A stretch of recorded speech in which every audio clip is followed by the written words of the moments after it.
வணக்கம் மாணவர்களே, இது நீட் தேர்வு அப்டேட் தொடர்பானது. கடந்த 2 நாட்களுக்கு முன்னாடி இந்த நீட் தேர்வு அப்டேட் தொடர்பானதில் பார்த்திங்கன்னா நீட் 2025 மத்திய பிரதேஷ் ஹைகோர்ட் அந்த கடந்த மே மாதம் 4ஆம் தேதி நீட் தேர்வு நடந்தபோது மழை பாதிப்பால் மின்தடை ஏற்பட்டு சென்னை உட்பட சென்னை இண்டோர், அதாவது சென்னை மற்றும் மத்திய பிரதேசில் உள்ள இண்டோரில் ஒரு பள்ளியில் மாணவர்கள் சரியாக தேர்வு எழுத முடியல மின்தடை காரணமாக அப்படின்னு சொல்லி நீதிமன்றம் போயிட்டாங்க. சென்னையில் அந்த வழக்கை இங்கே ஜட்ஜஸ் தள்ளுபடி பண்ணிட்டாங்க. அங்கே கிட்டத்தட்ட 100க்கும் மேற்பட்ட மாணவர்கள் இதை தொடர்ந்து வழக்கு இதாச்சு. அந்த இதில்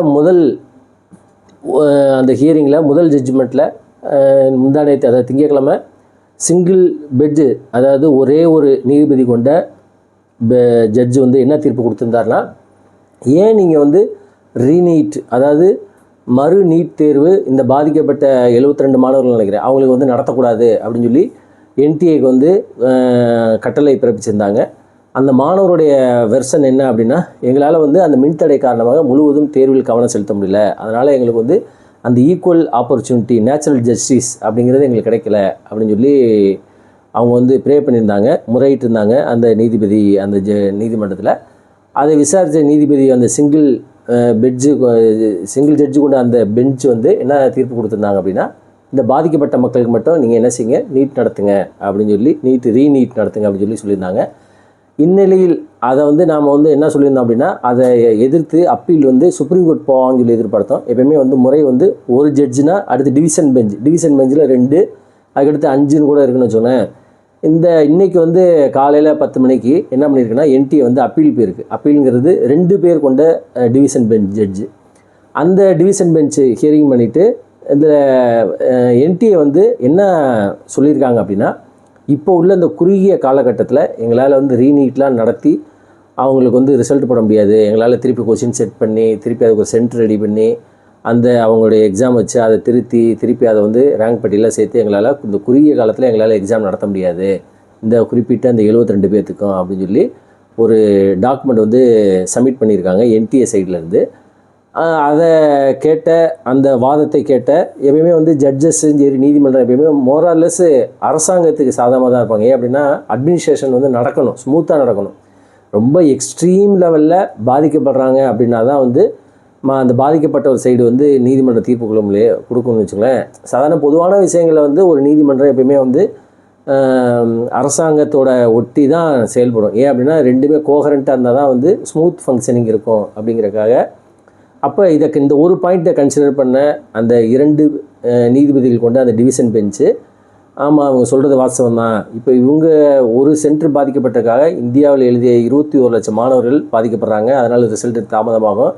ஒவ்வொரு வருடமே இந்த மாதிரி நீட்டு தேர்வில் ஏதாவது குளறுபடிகள் நடந்து இந்த மாதிரி கோர்ட்டு கேஸுன்னு போட்டு காலேஜ் தொடங்குறது ரொம்ப லேட் ஆகுது அப்படின்னு சொல்லி இதெல்லாம் கன்சிடர் பண்ண அந்த நீதிபதிகள் அந்த டிவிஷன் பெஞ்ச் என்ன சொல்லிச்சு அப்படின்னா, ஸ்டே கொடுத்துருக்காங்க. எதுக்கு அப்படின்னா, அந்த ஒரு நீதிபதி கொண்ட சிங்கிள் டிவிஷன் பெஞ்சு கொடுத்த அந்த ரீநீட் அந்த தீர்ப்புக்கு ஸ்டே கொடுத்துட்டு நீங்கள் ரீநீட் நடத்தணுங்கிற அவசியம் கிடையாது, you can start your proceedings, அதாவது கவுன்சிலிங் அந்த மாதிரி அடுத்தடுத்த கட்ட இதை நீங்கள் ப்ரொசீட் பண்ணிக்கலாம். அதாவது இன்னும் எம்சிசி எந்த விதமான அறிவிப்புமே வெளியிடலாம் வச்சுக்கோங்க. இப்போ தமிழ்நாடு, கர்நாடகா போன்ற மாநிலங்கள்லாம் அந்தந்த மாநிலத்துக்கான அந்த 85%க்கு கவுன்சிலிங் ஸ்டார்ட் பண்ணி க்ளோசிங் டேட்டே முடிஞ்சிருச்சுன்னு வச்சுக்கோங்க. ஆனால் இன்னும் எம்சிசி அதெல்லாம் தொடங்கலைன்னு வச்சுக்கோங்களேன்.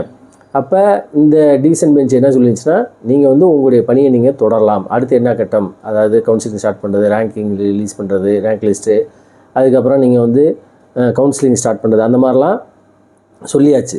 ஸோ அப்போ ஆனால் ஒரே ஒரு செக் வச்சுருக்காங்க. என்ன அப்படின்னா, நீங்கள் என்ன ரேங்க் லிஸ்ட் வெளியிட்டலாம் சரி, ஆனால் இறுதி தீர்ப்பு இந்த பாதிக்கப்பட்ட மாணவர்கள் சார்பாக என்ன கொடுக்குறோமோ அதுக்கு கட்டுப்படக்கூடியது தான் அப்படின்னு சொல்லி சப்ஜெக்ட் டு த கண்டிஷன்ஸ் அப்படின்னு சொல்லி ஒரு கண்டிஷன்ஸோடு போட்டிருக்காங்க. அதே மாதிரி இந்த வழக்கை ஜூலை 10ஆம் தேதிக்கு ஒத்து வச்சுருக்காங்க அப்படிங்கிறத பார்க்க முடியுது. அதனால் எம்சிசிக்கு நீட் 2025 இந்த மெடிசின் கவுன்சிலிங் தொடர்பாக தடைகள் எதுவுமே கிடையாது. அவங்க வாட்டுக்கு என்ன செய்யலாம், அந்த ப்ராசஸ் இப்போ இனிமேல் அப்ளிகேஷன் ஓப்பன் பண்ணி அதை ரிஜிஸ்டர் பண்ணதுக்கப்புறம் அதுக்கு ஒரு க்ளோசிங் டேட்டை வச்சுட்டு அதுக்கப்புறம் ரேங்க் லிஸ்ட் அந்த மாதிரி போகலாம் அப்படிங்கிறதான் இப்போ க்ரீன் சிக்னல் காட்டப்பட்டுள்ளது. இப்போ இதனால் நமக்கு என்ன நன்மை அப்படின்னா, அந்தந்த மாநிலங்கள் அவங்கவுங்களுடைய அந்த மற்ற வேலைகள் இவங்களும் அதே மாதிரி ஆரம்பிச்சிடலாம். இப்போ தமிழ்நாடை பொறுத்த மட்டும் கடந்த 25ஆம் தேதி ஞாயிற்றுக்கிழமையோட முழுவதும் கவுன்சிலிங் டேட் எல்லாமே முடிஞ்சிருச்சு.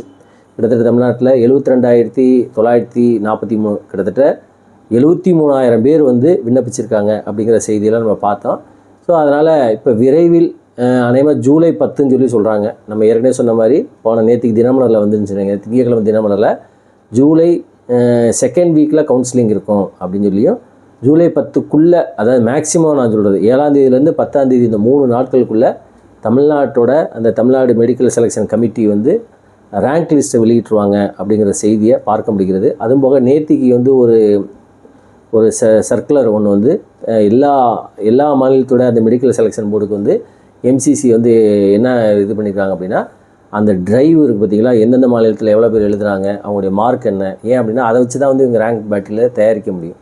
ஸோ அதை நீங்கள் வந்து ஆத்தரைஸ்டு பர்சன் மூலம் நீங்கள் வந்து கலெக்ட் பண்ணிக்கலாம் அப்படின்னு சொல்லிட்டாங்க. அப்போ இது எதை காட்டுது அப்படின்னா, அந்தந்த மாநிலங்கள் இந்த டிரைவை கலெக்ட் பண்ணிவிட்டு அவங்க வந்து ரேங்க் லிஸ்ட்டை தயார் பண்ணிக்கலாம் அப்படிங்கிறத காட்டுது. ஸோ அதனால் இதுலேருந்து நாம் என்ன கன்க்ளூட் பண்ணிக்கலாம் அப்படின்னு சொல்லி பார்த்தா, we can expect the rank list of Tamil Nadu medical selection committee board on or before 10th July of this month. So 10ஆம் தேதி ஜூலைக்கு முன்னாடியே நாம் வந்து இதற்கான இறுதிப்பட்டியலை ரேங்க் லிஸ்ட்டை எதிர்பார்க்கலாம். இந்த ரேங்க் லிஸ்ட் வெளியில் வந்துட்டாலே நாம் எந்த ரேங்க்கில் இருக்கிறோம், மாணவர்கள் எந்த ரேங்க்கில் இருக்கிறாங்க, எந்த கல்லூரி கிடைக்கும் அப்படிங்கிறத நம்ம தெளிவாக தெரிஞ்சுக்கலாம். ஸோ இதை பொறுத்தளவுக்கு அப்டேட்டை பொறுத்தவங்களுக்கு இதுதான். அதனால் வந்து மாணவர்கள் வந்து பயப்படணும் அவசியம் கிடையாது. ஏடாது இன்னும் லேட் ஆகுமா, இன்னும் தள்ளி போகுமா, செப்டம்பர் ஆகுமா, அக்டோபர் ஆகுமா அப்படிங்கிறதான் கிடையாது.